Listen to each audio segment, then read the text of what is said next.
You know, the job of the prosecutor is to do justice, and justice is served when a guilty man is convicted and an innocent man is not. For the anti-graft agency, the Economic and Financial Crimes Commission, EFCC, the first big hurdle to cross is denying and dismissing the allusion to a promise that it would not prosecute a former Accountant General of the Federation, Ahmed Idris, who is alleged to have been involved in a 109 billion naira fraud. An official of the EFCC, Mahmud Tukur, has told an Abuja court that there was no such promise. Recall that Ahmed Idris is standing trial on a 14-count charge alongside Geoffrey Akindele, Mohammed Kudu Usman, and a firm. To the EFCC, the matter is still on the front burner and big hill. Yes, and I'm praying that the EFCC will make a very big breakthrough on this matter. When I talk about a big breakthrough, that is conviction. Yeah. Because it makes absolutely no sense to spend all this time on this matter and justice is not served. Yeah. And what we increasingly see in our country is the fact that big people capable of hiring the best lawyers, they often don't get jailed. I don't know how it happens. I don't know. I've heard the EFCC chairman talk about the black legs in the EFCC among his investigators, among prosecutors, working for the enemy. The enemy in this case are people who steal from you and I. But in this case, I want to see justice served. Look, we can say that a man is not guilty until so pronounced by a court of law. But in November 2022, the witness in this matter said Idris was confronted with facts and he returned $900,000 voluntarily, which is now an exhibit. He also said out of the 84.7 billion that was shared among some government officials, 32 billion has so far been recovered. The witness also told the court how Idris hired his ex-aide Akindele as a consultant to distribute 84.3 billion naira out of the 84.7 billion. What a job. And that Akindele later gave Idris 4.2 billion in appreciation for his engagement as a consultant. Look at these funny people talking about billions as if it's just a few naira. But you know, the mathematics now, BC also knows. A billion is a million in a million places. That's why it's amusing to me. And this same fellow, in December 2022, the commission obtained a court order for him to forfeit assets on interim basis, including $899,900, $304,490,000, and 15 properties in Kano and Abuja linked to the crimes that we are talking about here. In Nigeria,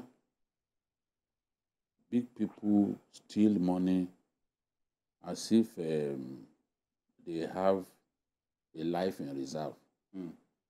Or as if money is going out of fashion. No, it's not as if they steal like they have so many years extra. We expect a man, maximum maybe will live 100 years.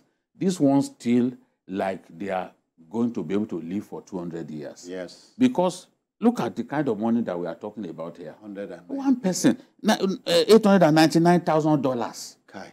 What are you going to do with that kind of money? It's crazy. I mean, I can't believe this. All of this money, one person. I mean, something must be wrong with our leaders. And this is a man that they gave him extension. He had finished his term. He was already an old man that should have been allowed to go and be playing with his grandchildren. Yeah. They gave him an extension. Now we've seen that the person that was given an extension is somebody that thoroughly didn't deserve to have even been hired in the first place for the job. It's terrible. Well, this is so. The EFCC has come out clean. Look, he didn't get any promise from us. What Yorubas would call Ogbeni handicap. Like he thought that they would release him. Yes. So he confessed, released some of the money in his custody in exchange for non-prosecution. And they said, no, we never made that. How do you even go to court to even say that they promised you that they will not put you on trial? 109 billion. How do you have the cheek to go to court and say they promised me that they will not put me on trial? So all of the confessions that you made, you know, in the course of your count for nothing. What was it called? This grilling that they did. Yeah. So you are now saying that the court should render the statement that you made invalid because they promised you. You didn't say they tortured you to confess. You said they promised you that they will not send you to jail. So that because they promised you and they've reneged on the promise, you are now saying that that statement.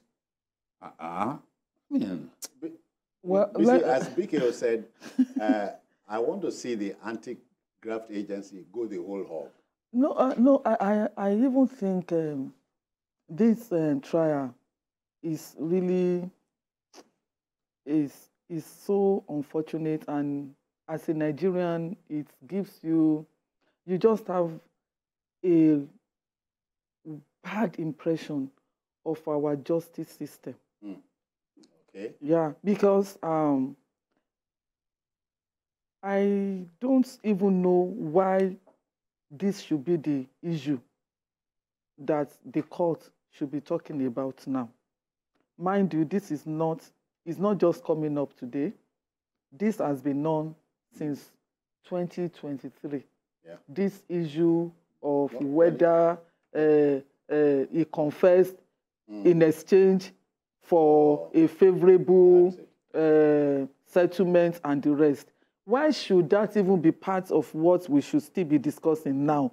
Because the court is still talking about the fact that the EFCC should convince the court that the claim of the, how do they describe the offender?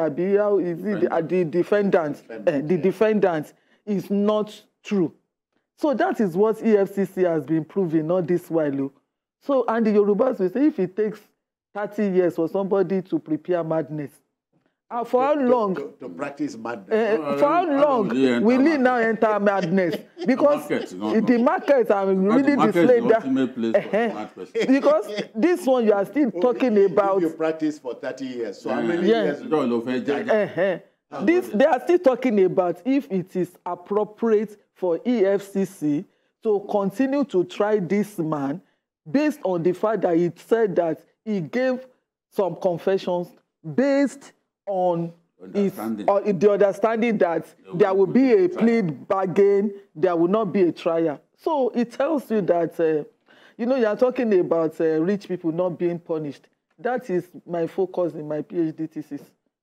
And I realized that, in fact, the police, every one of them confessed that in Nigeria, it is almost impossible. They say he falls out of line. Yeah, to get a rich man punished for their offenses. And they tell you that that is why they tell you that that is why they are rich. That's why they are rich, because money answers all things. Okay. And in this country, they know how. That's why Akpabio. Yes. That's why the Senate President Akpabio said what money cannot do, more money we do. Yeah. So okay, that's the problem. We must go. But Johnson's brother. What money cannot do, more money we do. Okay, it's all right. Let's pack it all in, but not before thanking Abajide Kolade Otitoji. You have to look at your script to know my name. No vex. Okay. Biko, many thanks for your time. And Dr. Olabisi Deji Oluchile, I thank you. Thank you so much for having me. If you missed any part of this show, not to worry. At 11 later tonight, a repeat broadcast will take your airtime. And then on Sunday, of course, we expand the field for you from between 1:30 and 3:30 p.m. Just to tell you as well, we are on YouTube at youtube.com/TVC News Nigeria. I am Citizen Jones Hussein. Bye-bye now. Take care.